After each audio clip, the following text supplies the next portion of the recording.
After 11 months, international football has finally returned to Africa with a series of international friendlies across the weekend. Colin, let's dive straight into the action. And where else to begin but with Nigeria's Super Eagles? A defeat by Algeria, a draw with Tunisia. Are there any reasons why I should feel more optimistic than I'm currently feeling about the Super Eagles window? Look, it's hard to say, to be honest, Ed. I think this was probably not the window that Nigerians were expecting after almost a year without football. Before the two games, Ross said he wanted his team to play together, to get their passes better, play more as a team, work the ball more. And, to be honest, after two games, there was none of that. The play was disjointed. The players just didn't seem to know each other, and they really struggled. There was some positives, yes, but I think maybe the positive they can take is knowing that they are still a long way from where they are supposed to be, and perhaps the fact that some new players were blooded, and we saw it in the second game with Chidera Ejuke and Cyril Dessers coming on, providing a spark for the team, looking more dangerous than they did in the 15, 20 minutes or so they were on than they did for the entire 90 minutes of the game against Algeria. So, and then perhaps we can also take some consolation from getting Kevin Akpoguma on playing. But outside of that, I think maybe the only real excuse that one can say would be that they had no midfield, because the entire starting midfield was decimated by injury. I don't know what you saw, but from my assessment, it wasn't really a good window for Nigeria. So the only positive that we can take is that Nigeria have a long way to go to be where we want them to be. Well, that's not really a positive, is it, Colin? What about Kelechi Iheanacho ending his 3-year wait for an international goal? I know he missed the penalty, but then he did find the net against Tunisia. How good was it to see him back among the goal scorers?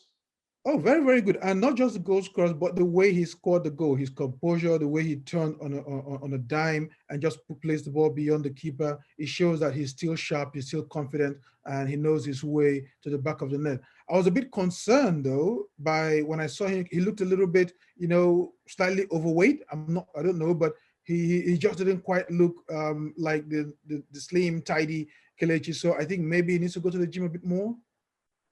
May he who is without sin cast the first stone. My concern, though, for Iheanacho is that there is an awful lot of competition in this forward area. We saw Dessers make his debut, as you said, and we saw Onuachu start the first game against Algeria, although not too successfully. Obviously, Victor Osimhen is going to lead the line for Nigeria moving forward. We know that. But at this point in time, who do you see as best placed to be his understudy? I'd say, based on what I've seen over the few minutes, it's hard to say really, but Dessers looked very sharp, and he looked a very, very, very good threat. Kelechi, of course, is based on his international experience and his goal scoring record for Nigeria, would definitely be up there behind Osimhen. But Paul Onuachu, unfortunately, didn't do himself any favor this window. I mean, he had a chance in his first international game. He scored a cracker against Egypt. After that, he sort of just tapered off. And then he got a chance now to stake a strong claim to that position. Unfortunately, he didn't do that. And now it looks as if, Kelechi has come on, he scored a goal. Even though he's missed a penalty, he put himself in a great position. Cyril Dessers has come on and just, changed the face of the attack. So I think the way it goes now, if we were to start putting a pecking order, you'd say Osimhen, Iheanacho, Dessers, and then, you'd have to find Onuachu somewhere around that area. I think I'm worried for him because, after his performance and the reactions to it, I'm worried that maybe he might not get another opportunity. We talk a lot about Nigeria's strength in the final third, a lot of great wingers coming through. But as you mentioned, that midfield is a concern. Obviously, without Etebo, without Ndidi, both of whom were injured. But do you think also that midfield is just crying out for a John Obi Mikel shaped orchestrator in the heart of that midfield? Didn't the Super Eagles really miss him, particularly in these big games against really experienced, really wily opposition? Yeah, you could say they did, but let's just understand that the Mikel that we knew might not quite be the same Mikel who would come to the national team. So I think rather than looking backwards, we should be looking forwards. And when you look at that, you've got to think that someone like Azubike Okechukwu would be, a veritable option to come in there and, do the same thing, because essentially he plays the same kind of role. He controls the pace of the game. He can fight, pick a pass, and he can defend just as well. So you've got him there on the one hand. You've got Ramon Aziz, who can also come in and do a job for the Super Eagles. And let's not also forget that, waiting in the wings somewhere, if he starts, to get his career back on track, would be the two Kelechis, the Chidebere and the Kelechi Nwakali and his elder brother, Chidebere Nwakali. I think one thing that is clear, unfortunately, is that Semi Ajayi is perhaps not an international quality central midfielder. But this raises another problem, both for him and also for Akpoguma, who you mentioned before. The competition in the centre of defence, Balogun, I thought, played very well against Tunisia. Obviously, Troost-Ekong will start with the armband. But where do you see Ajayi, where do you see Akpoguma fitting into this team moving forward?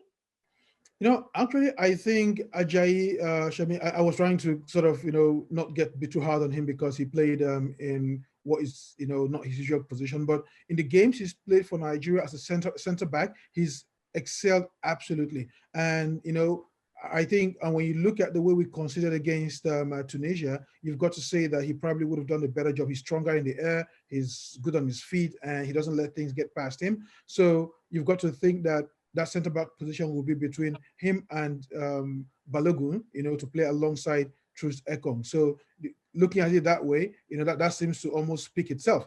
And I think the reason why Raw kept starting him was because he'd done so well in the previous game that I didn't want to drop him, and so he shoehorned him into that central midfield position. But I think the best thing would be to drop him back to centre back, play him alongside either Troost-Ekong or Balogun, who was absolutely phenomenal over 2 games. I mean, it was hard to think that this was the Balogun that a lot of people have written off as, being not good enough. And he comes in and he was almost, between him and Alex Iwobi, I'm not sure who was the best player on the pitch. Now let's turn our attention to Ghana. I know you've got a soft spot for the Black Stars. How encouraged do you think Arsenal fans will be at Thomas Partey's performance against Qatar in Ghana's 5-1 victory on Monday? It was only Qatar. And if you look on the basis of that performance, you'd say, holy smokes, this is exactly what we've been crying for.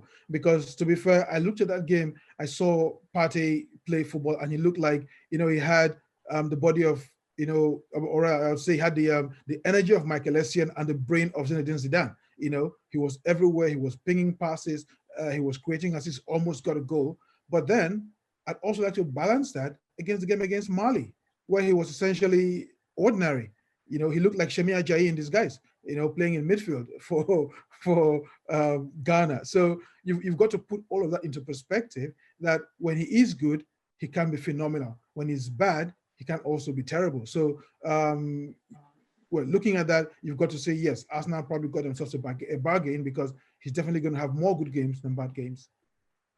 I obviously think that he got a little bit more time on the ball against Qatar than he might get in the Premier League, but you've got to say that pass that he picked out for Samuel Owusu's goal, he got 2 assists, he created 4 goal-scoring chances during the contest, and that pass with such little backlift. I mean, Arsenal fans, they were raging on social media about the prospect of Partey feeding those balls through for Aubameyang, for Nicolas Pepe. Do you think he'll start against Manchester City at the weekend, and what kind of impact do you think he could have in such a big contest?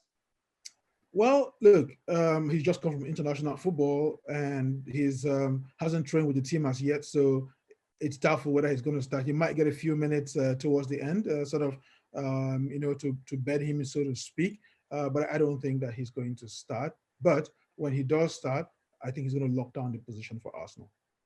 Finally, quickly, sticking with a vague Arsenal theme, Gervinho made his international comeback for the Ivory Coast this weekend after 3 years in the international wilderness. Patrice Baumel, the new Elephants coach, made the decision to bring Gervinho back into the fold, and he played against Japan. Colin, how happy are you to see a genuine, I think we can say, African legend return to the international arena? Oh, very. Look, you always want to see players who've given their all to the country to get back, but let's not sugarcoat it.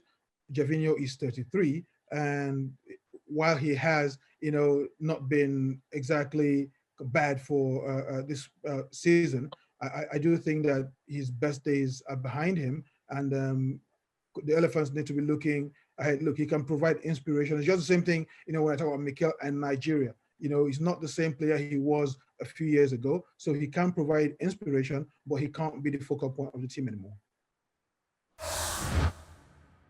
Well, thank you very much for watching ESPN on YouTube. For more sports highlights and analysis, be sure to download the ESPN app. And for live streaming, premium content, and let's not forget as well, ESPN FC 7 days a week. Subscribe to ESPN Plus.